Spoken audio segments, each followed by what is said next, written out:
Hello, Internet. I'm Corion, your witch in residence here on YouTube. And I've gotten a hold of Captain America Brave New World. Now, I'm going to talk about the themes, I'm going to talk about how they interact with the previous movies, and I'm going to talk about my opinion of the movie. Okay? So, this film marks Sam Wilson's transition into the role of Captain America. The theme of legacy is crucial. Sam grapples with stepping into Steve Rogers' shoes while defining what the shield means to a new era of superheroes. His journey challenges the idea who gets to be the symbol of America and how different people interpret patriotism. Okay. Um, with the US government assembling a new Avengers team, the film is questioning who should have power and how it should be used. Something I think that's very important in the current day. The discovery of adamantium and its potential as a weapon mirrors real world conflicts over valuable resources like uranium and aluminum and so forth, raising concerns about control, greed, and militarization. Um, Thunderbolt Ross moving into, or Thaddeus Thunderbolt Ross moving in as the United States president in the film. Um, there's definite themes of government overreach, political manipulation, and the ethics of leadership, because your leaders should be ethical. We also have the leader, who represents the dangers of unchecked intelligence and power, right?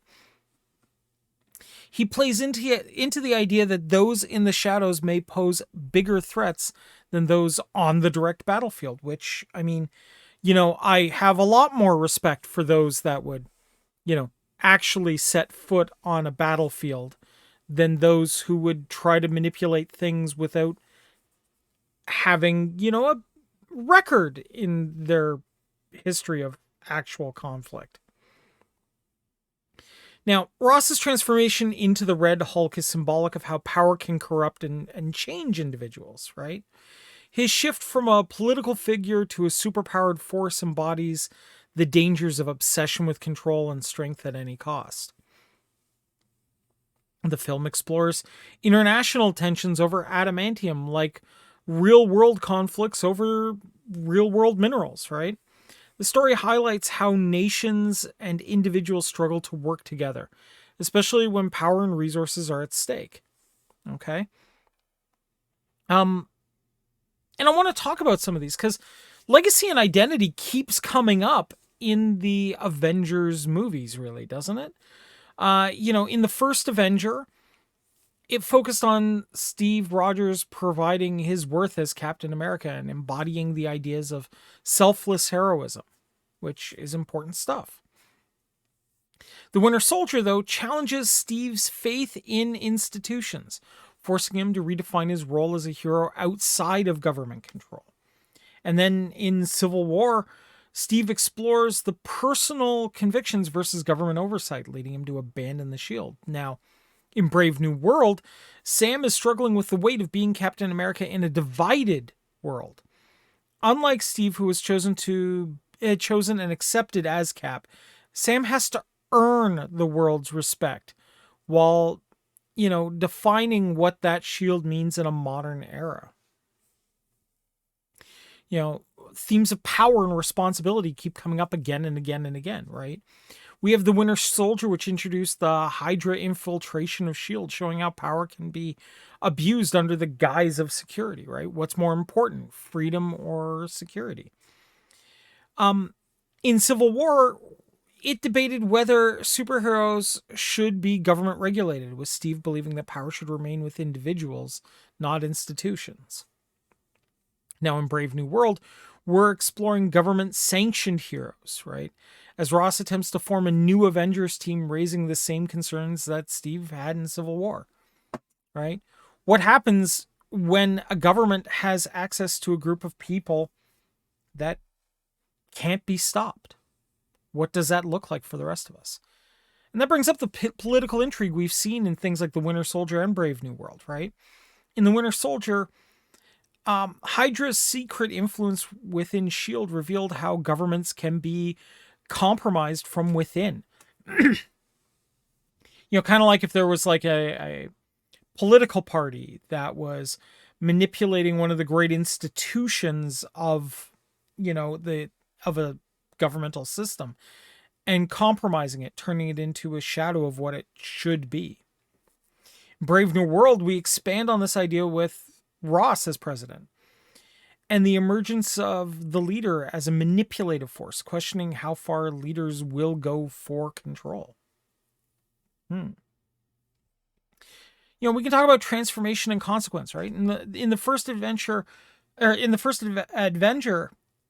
we explored physical transformation through the super soldier serum, showing how power can enhance a person's true nature. In The Winter Soldier, we examined Bucky's forced transformation into an assassin, showing how power without agency is destructive. In Brand New World, Ross turning into the Red Hulk symbolizes power and obsession leading to a downfall, in contrast to Steve Rogers' selfless transformation, right? Erskine told Steve Rogers that he wasn't looking for a strong man or, a smart man or anything, but a good man. With The Winter Soldier, we saw what happens when you don't look for a good man, you just look for a controllable man. And in Brave New World, we see what happens when you give that kind of power to somebody whose only concerns are power. We can also talk, there's also the concepts of unity and division, which we've talked about a little bit, right? In Civil War, it split the Avengers over government oversight, showing how ideological divides can tear heroes apart. And they did. I also think that if you're really interested in Civil War, actually read Avengers Disassembled as opposed to Marvel Civil War, because I think Avengers Disassembled does a better job of exploring this. Now, in Brave New World, it expands on that theme, but takes it to a global scale, with nations competing over adamantium, reflecting real world struggles over some pretty scarce resources. Now, I wouldn't be lying if I, had issues with this movie, right? This had 180 million budget and made about 290, maybe, right? That's a really weak performance for Captain America movies, considering the previous successes, right? To me, I didn't enjoy this one, okay? I won't be watching this one. I probably wouldn't even pick it up on DVD unless it turns out that this turns into some sort of linchpin story. Every Captain America I've walked out of has inspired me to do something bigger, do something greater, right? With the gifts that I've been given. This one, I just kind of wanted to go to the bathroom.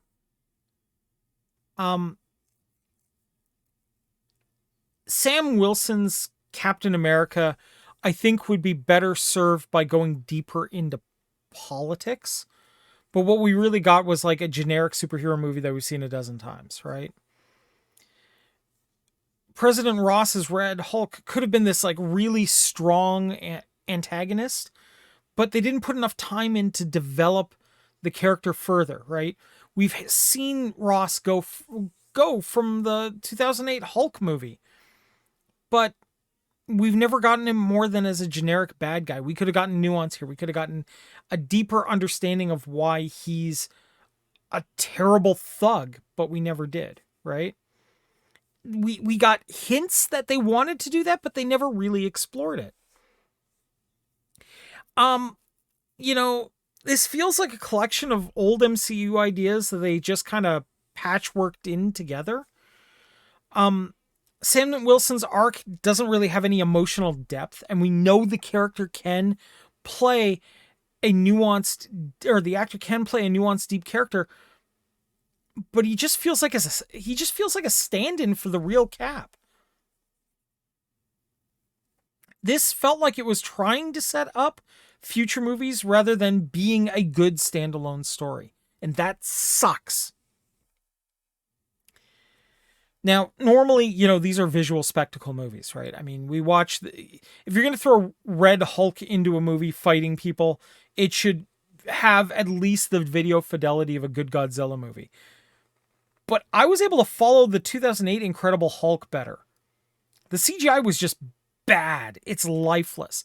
I feel like I'm watching a giant red monkey fighting a human, and even then a human wearing, like, I don't know, a pair of plastic wings rather than seeing something amazing on screen. Believing Sam Wilson is flying. Instead, I just got meh and stuff I had to squint at. It really felt like bad quality visuals. And that's really disgusting compared to the high quality that we have gotten for Marvel movies in the past, right? Sam Wilson gets this new Captain America suit, but it didn't really add to the story. It didn't really feel cool. I mean, it feels like it's a toy making move, like giving Spider-Man a car would. It doesn't feel right, okay? It really feels like another character-driven decision, or like a corporate-driven decision rather than actual character evolution. All in all, I really think like this is a missed opportunity to launch a bold new Captain America. They didn't do that. They made me want Sam Wilson to be the Falcon again more than ever. I wanted a deep, relevant, focused political thriller like we've gotten with previous Captain Americas, but instead we got an MCU filler. And that's kind of where I'm at. I don't normally say skip a movie in a big arc like this. Guys, skip this one. Okay? Take your date to, I think it's Malcolm 17. It actually looks like a lot better movie. Okay? Guys, thank you so much. Merry meet, merry part, merry meet again. Take care, everybody. Bye-bye.